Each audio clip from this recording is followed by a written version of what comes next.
Okay, we'll get right to coach. Okay, to start out, certainly give credit to our opponent, and they earned the victory today. Thought both teams really played hard, competed hard, and what you expect in a Big Ten game, certainly in this point in the season. So clearly a lot of things we need to do better, and top of the list is just ball security. You can't win football games turning it over 3 times, and 2 of those directly tied to 6 points that they got. So that's first and foremost. That'll never change.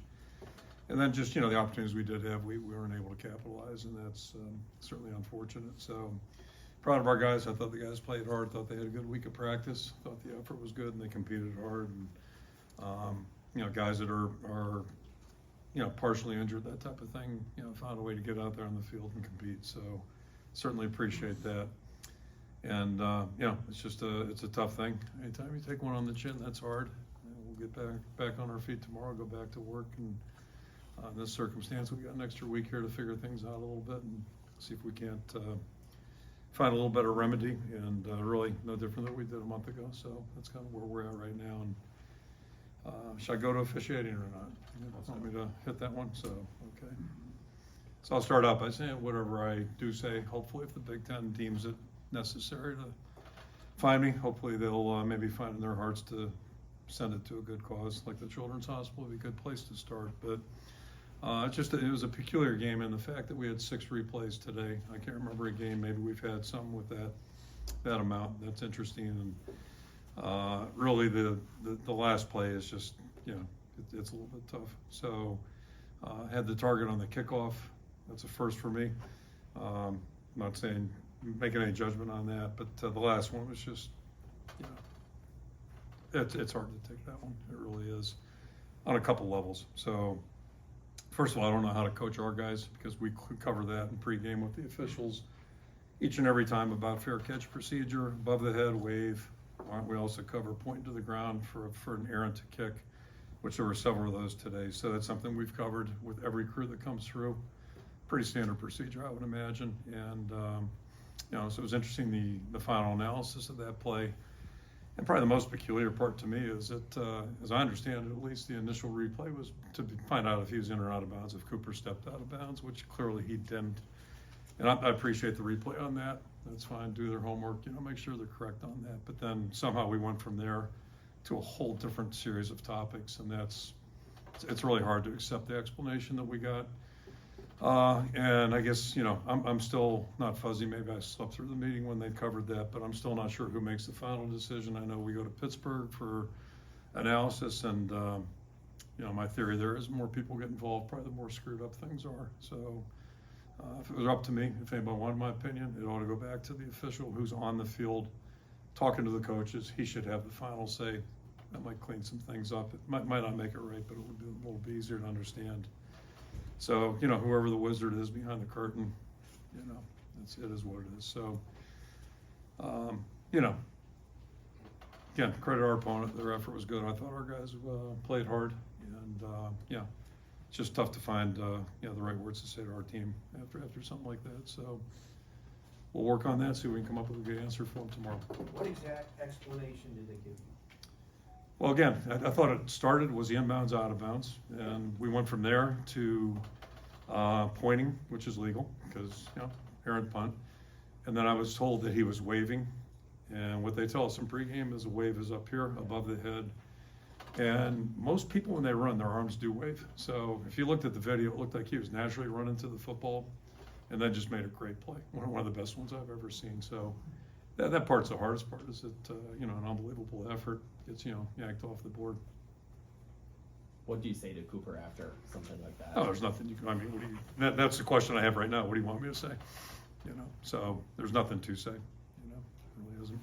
Kirk, you've been coaching for a long time. Have you Yep. ever seen anything That bad? remotely No. like this? No. How frustrating. And it's bad because what gets worse is the explanations you get. I thought we were talking about inbounds, out of bounds. I thought we started there. So how it, I guess we're in a whole new world. Whole new world. Now, was it Very interesting. Coach Ferentz, was it in the middle of the conversation? I mean, I thought at first they were reviewing him being out of bounds. That's what we all thought. And I had no idea. Then all of a sudden they said he made a fair catch. How we got from point A to point B, I have no idea.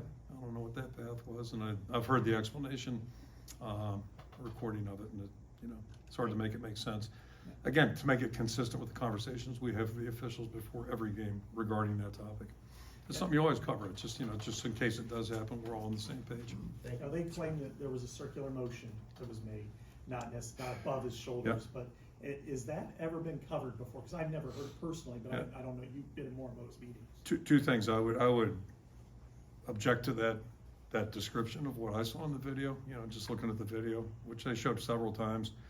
Then secondly, I'll go back to the point about pregame. It's above the head, waving the signal. So, and where this gets hard, it gets hard on the officials, because I'm not sure, I think they know the rules. I'm pretty sure they do. They know more than we do. But then, how do we get from here to here on that interpretation? And bigger question is, like, where's that come from? Because I'm not sure, again, we covered it in pregame, so I'm not sure how we went from there to here. That is what it is. You mentioned that there were 6 reviews, and especially with TV playing such a big part in college football, changing the time rules, do you feel like referees go to review too often for the good of college football? No, I mean, a lot of that's generated from the replay booth, as I understand it. And so, if it's close play, bang, bang, they'll do that. And I think that's probably a good thing. But, today, it was unusual, unusual. And then, last one was extremely costly to us. Kirk, when you look at the offense, 12 yards in the second half, how much of that would you attribute to the Gophers on defense versus your inability to move the football? Yeah, I mean, they did a really nice job, and but we have to find answers, and we're going to have to find answers moving forward. So clearly made Deacon uncomfortable, and that led to some bad things for us, and we'll have to find a way to protect him a little bit better, get the ball in his hand a little quicker. He's got some ownership in that too, and so it just, those are some of the things I think we saw maybe back in August, and I think he had moved past it, but there's a little bit of a revert today, so we got to get him back on his feet and get him playing a little quicker, more decisively, and we'll have to find a way to get the running game going again, because that's obviously going to take some pressure off of him. With Deacon, he was 6 for 21 a few weeks ago, and 6 for 14, now 10 of 28. Yep. How much, or you've shown a reluctance to go to Joe before. Yeah, so on that topic, I'll just say this, okay, for 25 years, we watch guys in practice, we evaluate what they do in practice, and then moving forward, and then, certainly game performance is a big part of it, but, if it's close, neck and neck, that type of thing, then you rotate guys in and take a look at them, but, I don't think we're insane. Like, you go with what you see in practice and try to make the best decisions at all positions, not just quarterback. Obviously, quarterback's the one that attracts the attention, but I'm just standing here right now, and we'll see what next week brings. But I'm trying to think in the history since I've been here, how many we had it whatever it would have been, 8 back and forth, with 2 guys, and CJ and Jake went back and forth a little bit. But typically, there's a clear 1, a clear 2, and I'm not saying that in a demeaning way to the guy that's 2, but it's what it is, and you kind of go with it from there. Coach, Take a couple more. 8 weeks in, is there any level of concern in regards to Brian's points per game objective right now? We're just trying to win games. That's all we're trying to do. We've been doing a pretty good job up until today, so that's what we're trying to do. And, if we'd gotten a little different interpretation on that last one, the call, we would have won today, but, ifs and nuts, all that stuff, Dandy Don Meredith. Is there any line of demarcation that you can point to that you would evaluate as far as making a change in quarterback? Yeah, we evaluate everything in practice. We evaluate what happens in the games, and we're going to play the guy that we think gives us our best chance. And again, we do that at all positions and have done it for 25 years. So there's no 2 situations the same, no 2 players are the same, and you just do what you think is best for the team. That's my number 1 obligation, are all the players, our team. They're the guys out there laying it out there, so it's pretty easy from that standpoint. There's gray area in everything.